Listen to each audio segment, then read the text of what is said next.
What is up, all my chicken people? I hope you guys can hear me and it's not too windy where you're at, but it's like blowing, I don't know, 25, 35, gusting 50. I'm over it.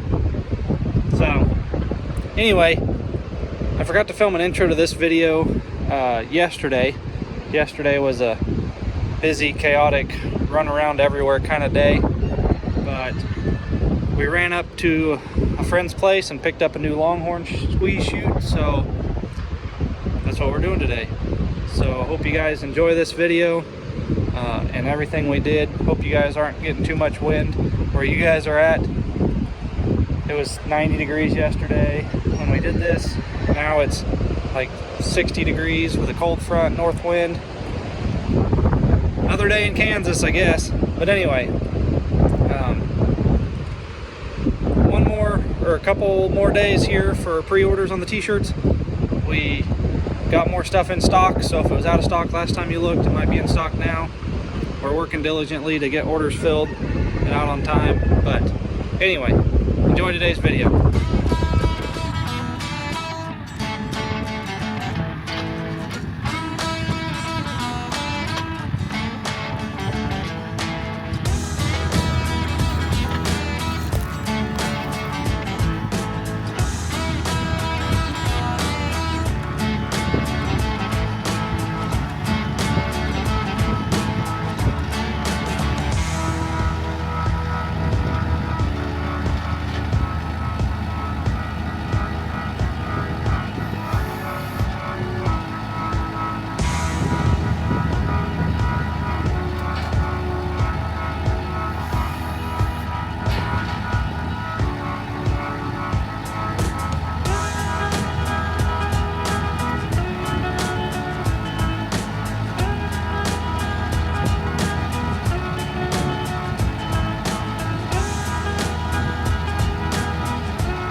Luke's just gonna pull a trailer out. Nice and slow.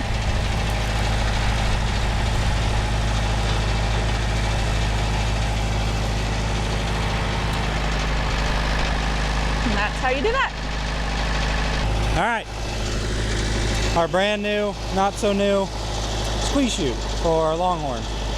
Hopefully you can hear me over the tractor, but my truck is in the shop, so we got the hoe, and some of our friends are getting out of the longhorn business, so we were able to pick up this PNC chute, and now we can work our cattle.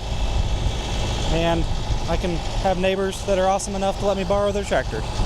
So I don't know if I'll probably just leave it here for now instead of trying to take it over into where they're at. That might be a project for another day. Maybe try to work a couple of the cows. We need to worm them for the year, but we need to get a working portable panels up before we try to do all that. And we're running out of daylight to do any of that. So, but that's what we did today. We went and got a new longhorn chute, new used longhorn chute, new to us, which. Finding good used longhorn chutes is hard to come by. We've actually used this one before when we bought heifers from these people. So we're familiar with how it works, and it's a very simple design. PNC's one of the best longhorn chutes on the market. This is just one of their older models, but still works great. So we're excited to have one. Now we can really start building out our working facility and our winter corral, and this is kind of the one piece you kind of have to have in case you have a cow or calf go down or have issues, or you need to treat something or brand something or tag something or castrate something. So cows aren't like little piglets. You can't just run around and snatch them up. So anyway, I think we're just going to leave this here for now. I have a pallet of feed on the back of the truck I need to take off, half a pallet. So since I got the neighbor's tractor, I'm going to go ahead and take that pallet off. Then we need to knock out chores. And yeah, We're running out of daylight, 96 degrees. So much for spring.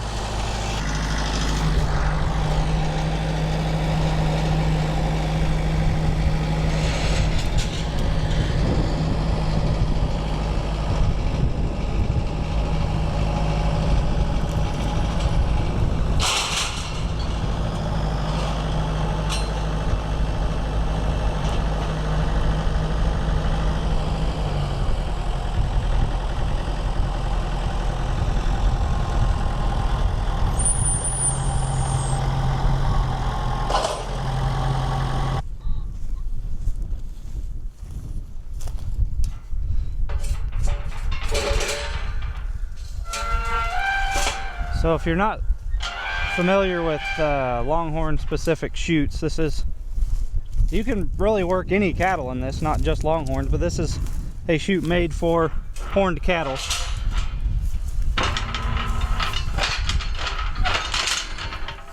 But you would have this set up or hooked up to some type of runway or alleyway, and then obviously as the calf comes in, or the cow, you run it in there and you work it to where its head faces this end, and then it's got spring-loaded, so when you push it in, it doesn't lock back. But what you would do is you get them in here, you line it up. Obviously, like I said, you want the head up here. That way the horns would come through these bars. This older model doesn't have the horn lock, which would be other bars that come down, and you can adjust them and move them and lock the horns in place. So obviously you don't want the cows or bulls, their heads swinging around. So this kind of locks them in place. Once you get their head up there, you can start pushing this closed and you get it real snug. And like I said, you can push it up against their body. If you need to brand them, you can pull these down, work on them, brand on them. If you need to work on an udder, you can work on an udder. If you need to work in the back door or AI or assist a calf, you can work here from behind. Has a door that opens up, and then this is just essentially a walk-through door in case you need to get back in here. You got one on both sides, because this would essentially be another alleyway coming off the back side. And then when you're done, you can just release them. Obviously you have this closed, but you release them out like this, and then they can come out this way. Or if you needed to release them back out the front, you can release them out the front. But again, this is made for horned cattle, specifically longhorns. I'm assuming you need something like this for Watusis as well, but most highland cattle that have horns, you can work them through a normal squeeze chute. A normal squeeze chute has pretty much just a head gate that you run the cow through, and you close it on their head, and then you can snug up the body. They're a lot more streamlined than this, but with horned cattle you gotta use different stuff. What's nice is it has a bunch of grease zerts, so before we start using it, we'll get all the spots greased up that probably haven't seen grease in a while. But no, we're excited to have it. I don't know if we'll ever, it could use probably a sandblasting and a paint job, but that's a process. So it's just been sitting on the dirt most of its life, which is fine. It is what it is. Some of the other chutes have solid floors. It's kind of a hit and miss if the cows like to stand on dirt, or if they like to stand on concrete. As much as we'll probably use this, I doubt we'll pour a slab of concrete to put it on, but since we have access to equipment that can pick it up and move it, you know, if we want to add a concrete pad for it down the road, we can. But yeah, it's nice to have. And then once you get the cows up here, you can also get a pipe or something and run a piece of pipe behind their back legs so they can't back up if you were to bring this in. So say you have your cow in there, you would just put a piece of pipe in here so they can't go backwards. But yep, and then again you have a door up front if you need to work on their eyes or nose or mouth. You can also put ear tags in them, which is something we need to do to some of our calves. We've been waiting. Some of our June and Sweetie, our oldest cows, they need ear tags that have our brand on them. So obviously we're not going to wrestle a 1,000+ pound animal just to put an ear tag on it, and we're not going to run around with, we're not going to hire a rancher with a horse to rope stuff and drag them and brand them old school style. Or we've been just kind of waiting on getting a chute, and this one we priced out a new one, and they're pricey, but they're, I mean, you get what you pay for when you have something expensive in the cattle industry. But this one's less than half the price of a new one, so like I said, there's nothing wrong with it. Like I said, we've used it, so simple design. We just need we may end up getting some type, PNC makes a little alley and a sweep, so we may end up just buying a new sweep, or we build one out of wood and telephone poles. But it'd be nice to have everything metal, last forever kind of thing. But yeah, if you guys are in the longhorn business, PNC, they make great chutes. Joe chutes, Bry chutes. I mean, there's several options, but PNC and Joe chutes are kind of up there as the best couple. Yeah, we're excited. But we need to get, our neighbor has a portable corral system. Oh, the cows are getting angry.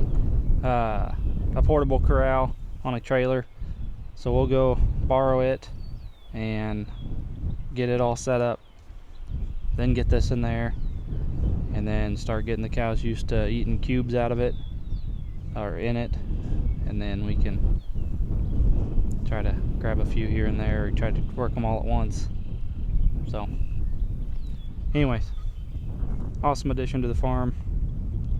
And we're in the final resting place is here south of the house, where we're going to set up our big corral system. So be ready for that content, where we build fence and a corral system. And we've had cows for what, 2 years now, and we've never worked them through a chute. We've been worming them with pour on, or when we get a new heifer calf or something, we can usually catch them and tag them.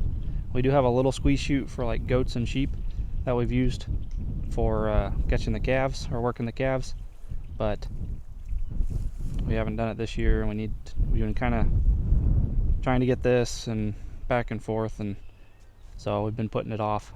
But now that we got it, we can finally start working toward the end goal.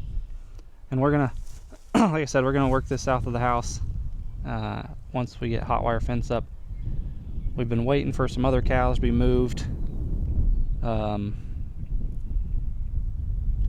half-mile away, because we're going to fence off all that grass, 40 acres of CRP. It's not enrolled in a CRP program, but right next to that grass was some Angus cows that were on corn stalks, and we wanted to make sure those Angus cows were gone before we turned our cows out, because they were on hot wire, and ours are going to be on hot wire.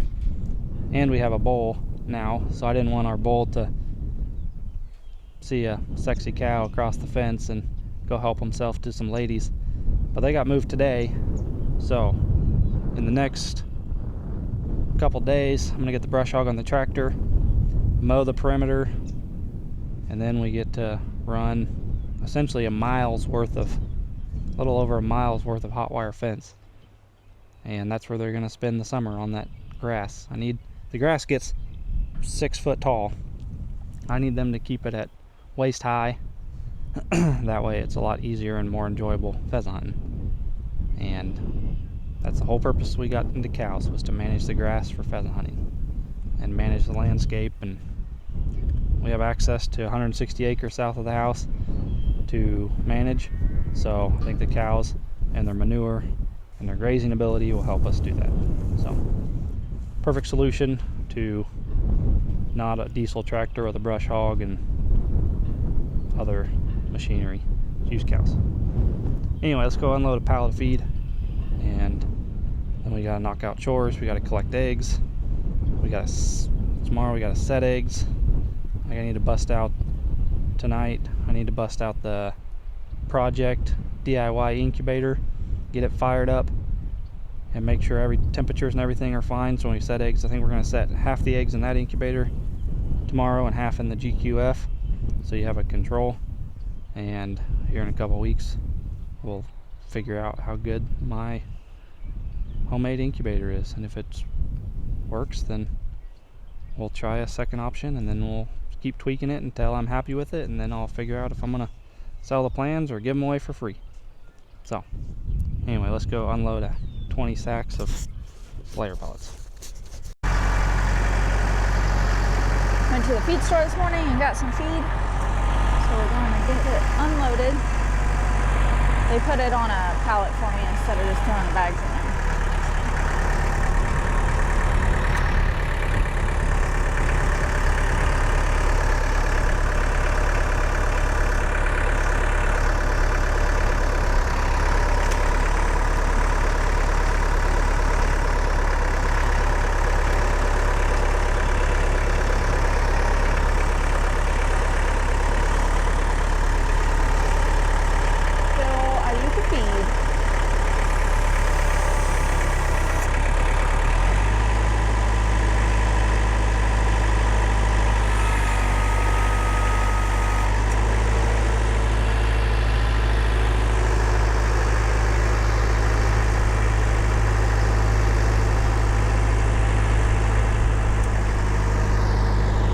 Thankful that we have this little tractor to use sometimes.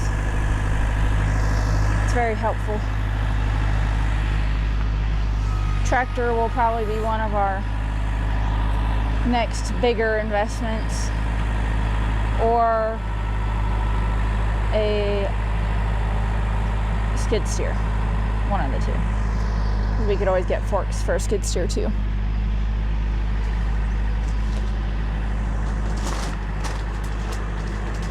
We're just gonna put it here in the middle barn so it's out of the weather.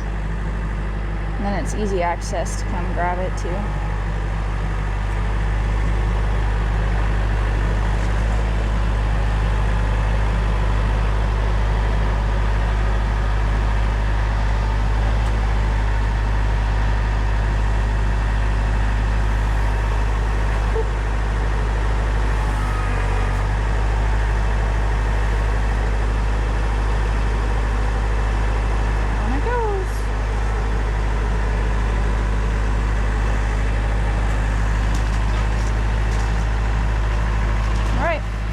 Project. Ducks are doing great. They have fully recovered from bird flu, the ones that did, and they're laying like crazy. So we got so many duck eggs, it ain't even funny.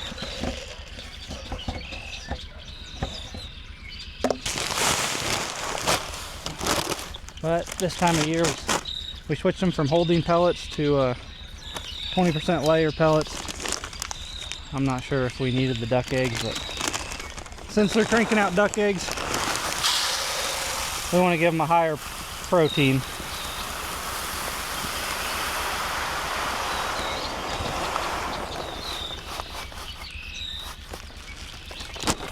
Higher protein. Squirrels are even extra fat because A lot of you guys ask me a bunch of questions about mice. Like, what do we do for mice? What do we do for mice? Well, we have 2 cats, but there's more mice than cats. Mice are just something we live with.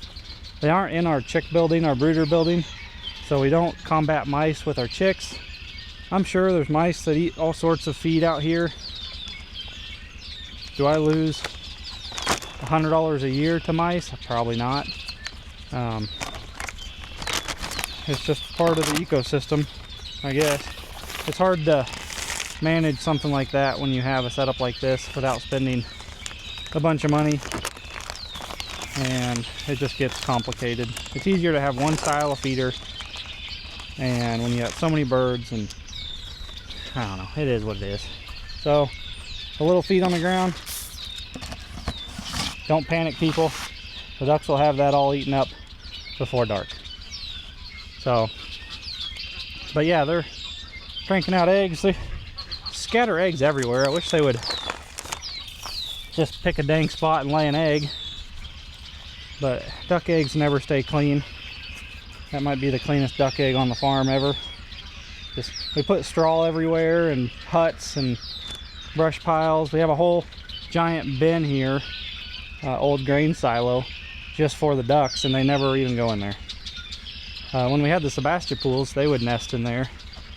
The barheads tried to nest in there, but the Sebastopools were jerks about it.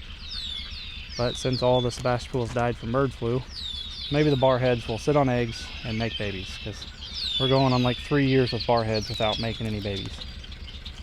And they're like my favorite bird outside of yellow goldens on the farm. And I want a little baby barhead so bad. So anyway, there's your answer to our mice question. We lose way more feed to the frickin' squirrels than we do mice. There'll be like 3 squirrels over here hanging out with the ducks. And them suckers are the size of frickin' jackrabbits.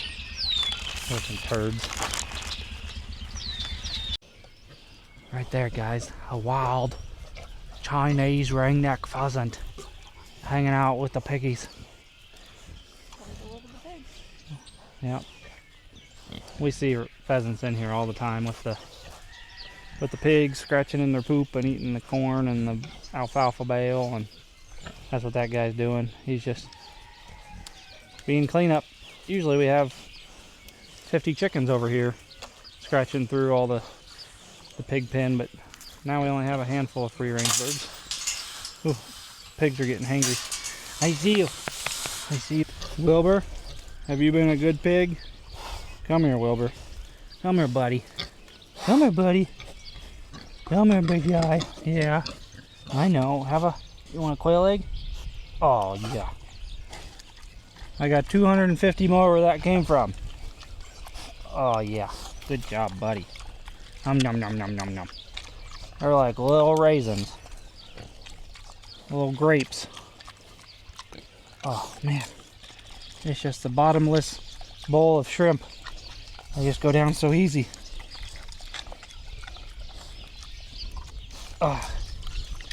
Since we don't need to hatch any more quail, and they're laying really well, and we can't ship quail eggs, and we can't give away quail eggs, and we can't do anything because we're still on quarantine till May, we can only eat so many eggs, people.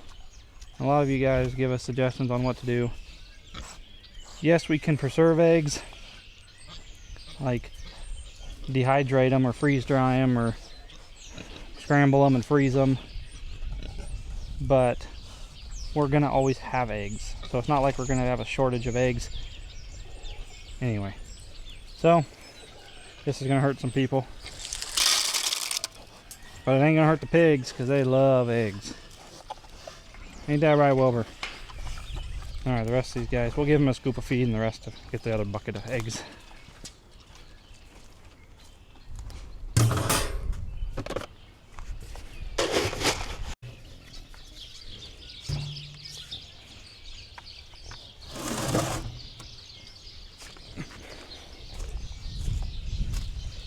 I'm coming for you, little piggy. Come in.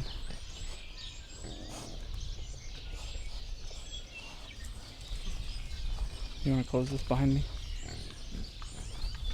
Hey, watch out. I got eggs. Come here. Come here. Hey.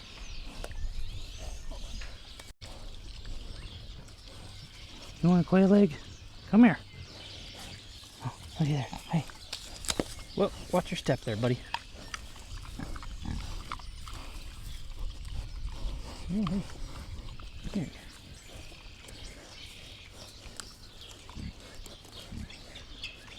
You get an egg. And you get an egg. Yeah, there's plenty more where that comes from, too. That pheasant over there is just... I don't know if you can zoom into the little pigs over there. They're just hanging out in the feed trough. They're like, we're not going to come to the feed. You can bring the feed to us.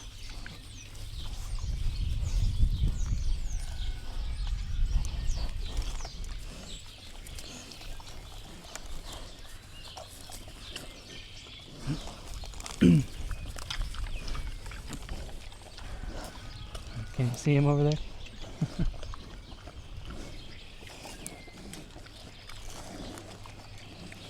Yum, yum, yum. Yum, yum, yum.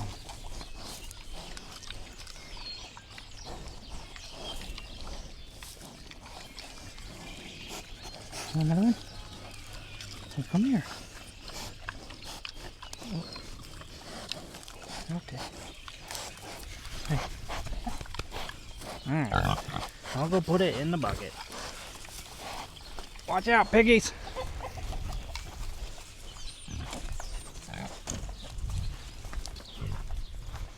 Hey, piggies. What are you doing? Huh?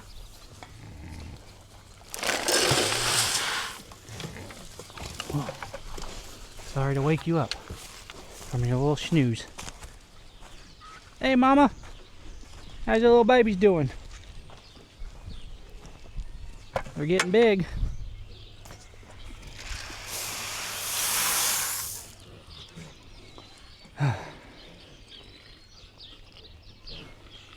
We feed the pigs a 14% pig finisher, half and half with whole corn. Corn's just a cheap filler. I don't mind it. What's up, Jake? The pig almost took you out. I know.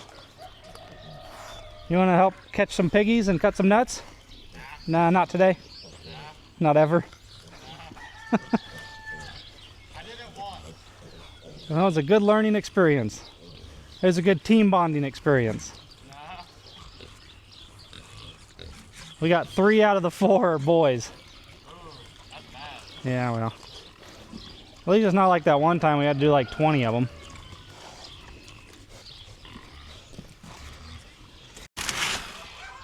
Hey, little silkies.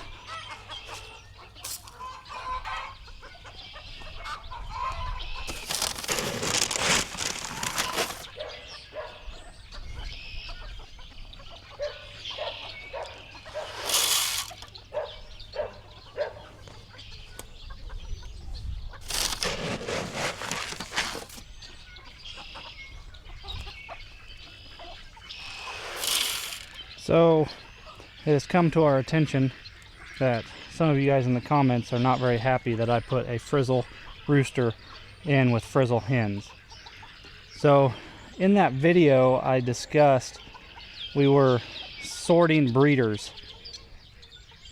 I didn't say I was hatching those eggs. I should have been more specific. When you put a frizzle rooster on a frizzle hen, you get what's called a frazzle, which makes very weak feather texture and brittle feathers. We knew that. Some of you guys needed to tell us that. But we were strictly sorting breeders. So we have a frizzle rooster in here with frizzle hens. If we hatched silkies, we would get frazzles, which is not something you want to breed. So you need to put a frizzle rooster over smooth or normal hens, or you need to put frizzle hens with a normal, or a normal hens with a frizzle rooster, or a frizzle hens with a normal rooster. we are not hatching from these silkies. This is just what we're going to use for breeding. We didn't lose a single silkie during bird flu, so we don't need to make more silkies. That's why we're not collecting their eggs and putting them in the incubator. If you guys have watched some of our eggs, or some of our videos where we're collecting eggs, you notice we're not collecting silky eggs. So, yes, we understand we have a frizzle rooster with frizzle hens. Everybody's like, don't do it. You can have them in there, you just don't hatch the eggs. What we're probably going to do is use what the yellow golden pen that we had over here. When it comes time to hatching, is to keep or put the frizzle rooster over there with some smooth hens or some normal hens, and then keep the normal rooster here with the frizzle hens. So we have two different pens that we can hatch from. But as of right now, we don't need more silkies, more silky chicks. We want to fill our brooders with chicks from breeds that we do need, not with breeds we don't need. So there you go. Everybody can stop panicking about the dang frizzle, frazzle, sizzle silkies. We started hatching from all of our breeder pens. So this is a frizzle rooster, Polish rooster, and we have frizzle hens.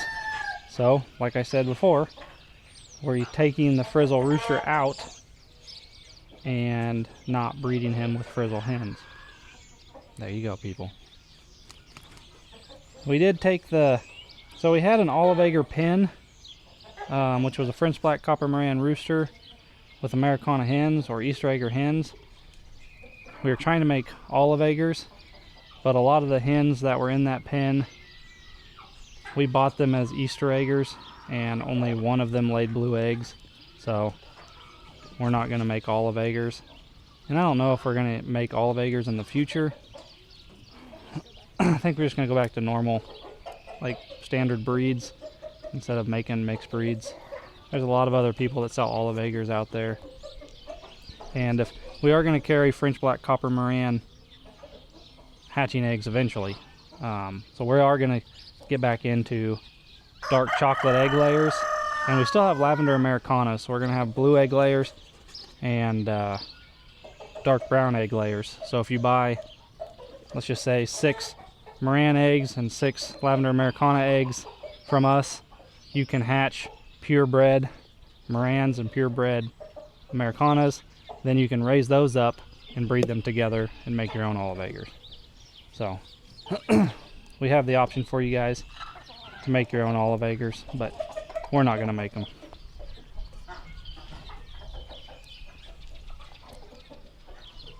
So we decided to pull all the olive egger girls out and just let them free range, because bird flu is gone. No sense keeping them cooped up if we're not going to hatch from them. So that means we have an empty pen, and you guys saw in the other video, one of the last videos, we let all the silky roosters out that we didn't need. Well, that just left a bunch of roosters and only a few hens. We let the 3 or 4 Easter egger hens out, and those little silkies were just in love. Too much love. So ended up being like 10 roosters to 5 hens, which is way too many. And the hens were just getting harassed. So we put all the little male roosters that were silky roosters that we're not going to use into where the yellow goldens were at the very end. In May, when we can take them to an auction, we're going to get rid of all of those. So we'll have that pen back empty if we want to put the silkies in there. We have what was the olive egger pen empty. We have the quail. You guys have all the male quail. They're just hanging out, dusting away, loving life. Like, what are you guys doing out there? I'm just gonna scope it out. Nope, you're not.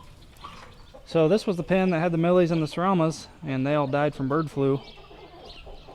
We spread lime in there, and we waited, I don't know, a month and a half, 2 months, to put the quail in there, and we haven't had a single quail die. So obviously the bird flu is dead in that pen, and it's been hot. So the temperatures is what, high temperatures really helps kill the virus. So we're gonna go through and give everybody scratch. Caitlin's gonna collect eggs, I'll fill waters, and you guys will watch a time lapse. And then when we get done collecting eggs, we'll show you all the eggs and what we do there.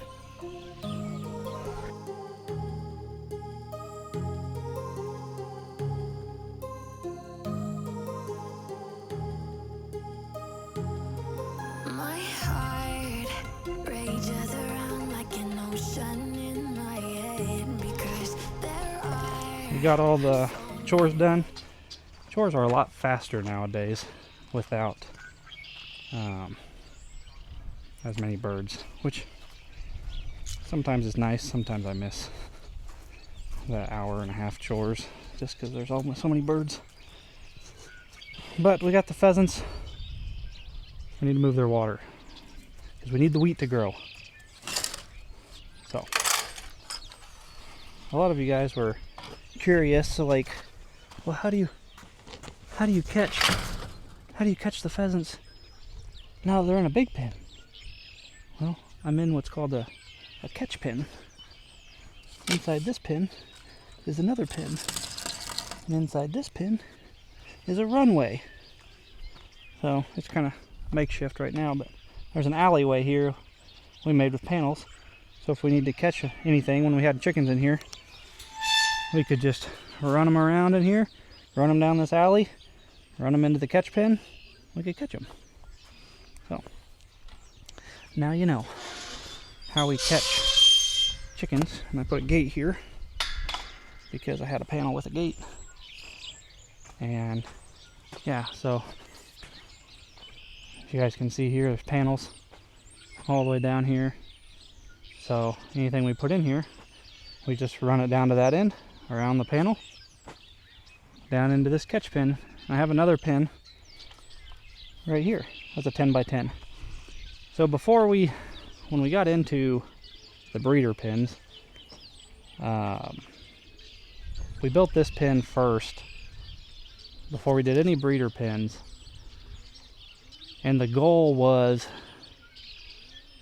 to use this pen as our breeder pens. And doing that, we were thinking about doing 10 by 10 pins like this all the way down the edge on this side here.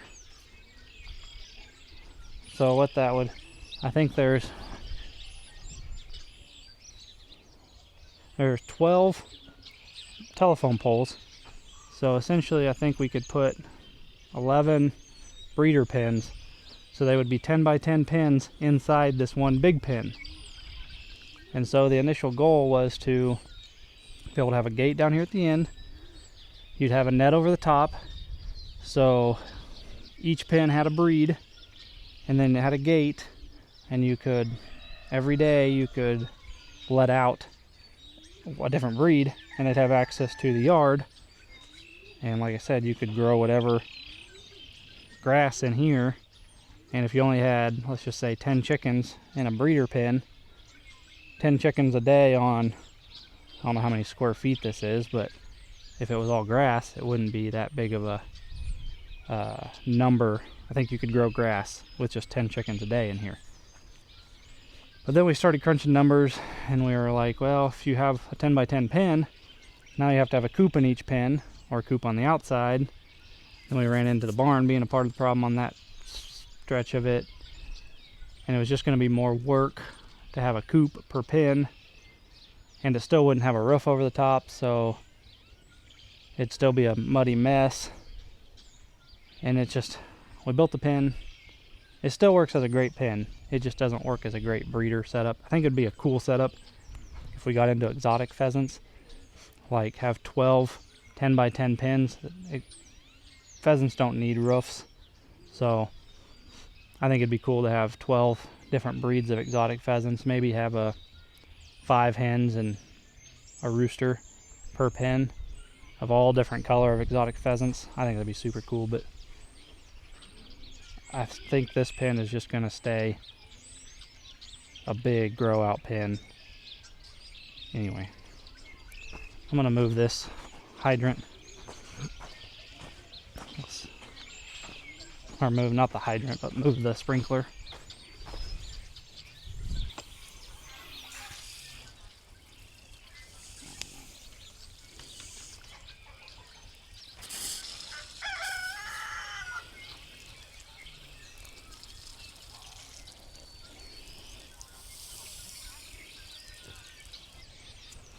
I'm missing an O-ring on my quick connect. Go figure.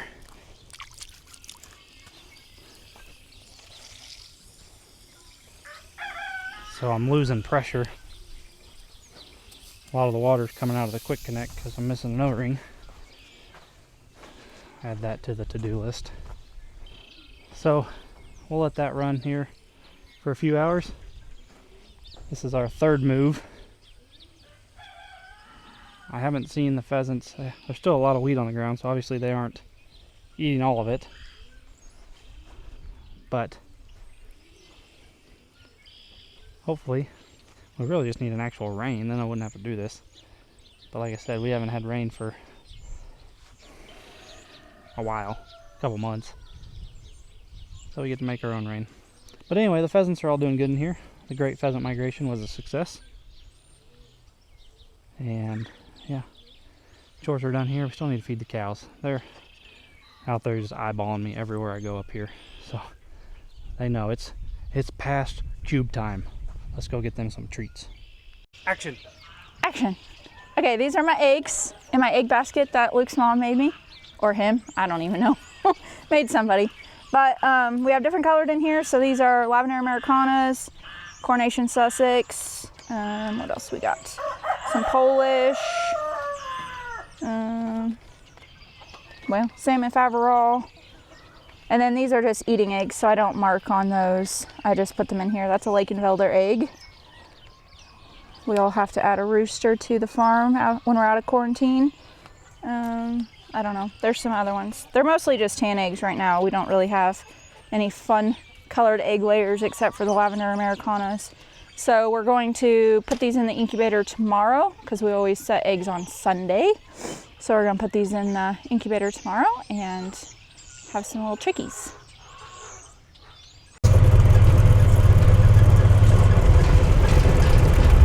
Come on, girls! Where's Big Guy? Oh, he's back there.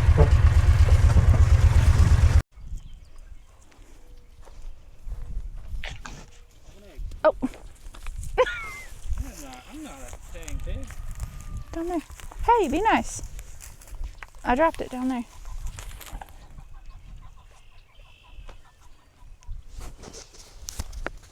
Get her, Jake. Get her. Ride it. Yeah, that's the last cow you're gonna ride. I'll ride that one. JD? We're gonna try again. We're getting close, JD. We're getting real close to hand feeding. Come on, buddy. Oh no, he cooked her. You throw it on the ground right now, or else. Come on, buddy. She's like, you have dirty hands. You didn't wash them before you touched those cubes. I did not. They smell like eggs. You nasty. June's like, all right, I'll take them. I don't care about your dirty hands.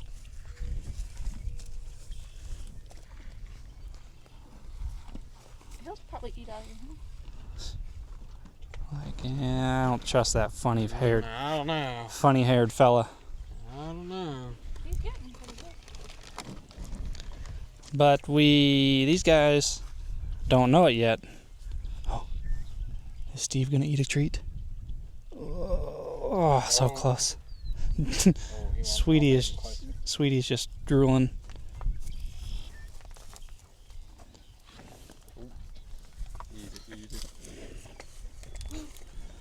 I don't know if you can see the drool glistening in the wind. Oh my gosh. He's getting in there. He's after it, guys. You saw it here first. JD is now a hand-fed bull. Price just doubled. Price just doubled, yeah.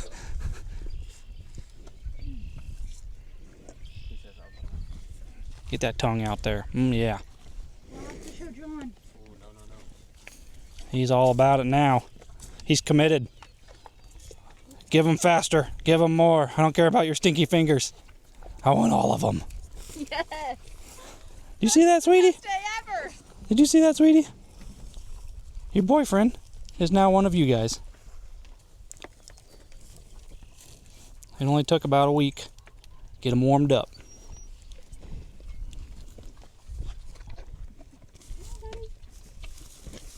He's like, these are my hands now. This is my human. Ooh, he's drooling. Give him to him. Ugh. Take the whole hand.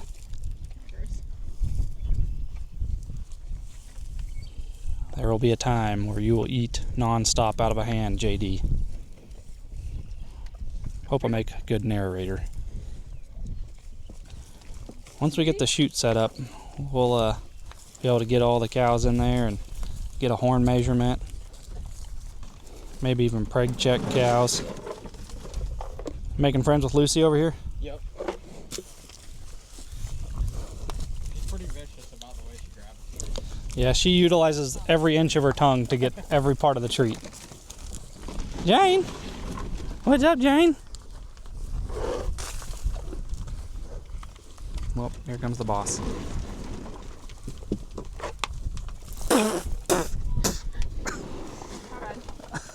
Let me get out of the wind zone here.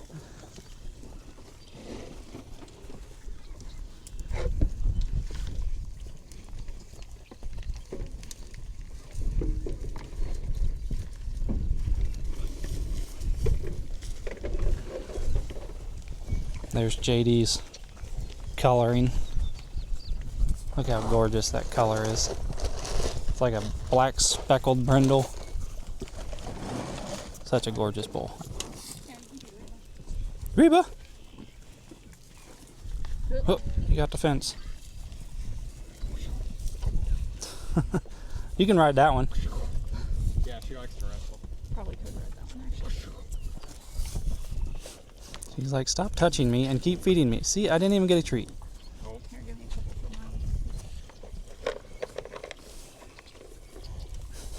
Marley. Reba's the friendliest. Marley. Oh, Jane's coming. If you guys are interested in Jane, she's for sale. Marley. Jane and Annabelle over there. Come here, sweetie. Come on, Miss Autumn. Autumn.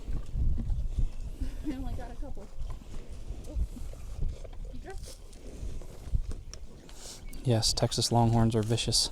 Here. You still making friends with Reba over here? Yep.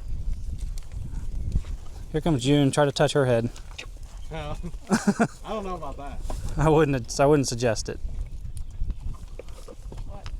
Yeah.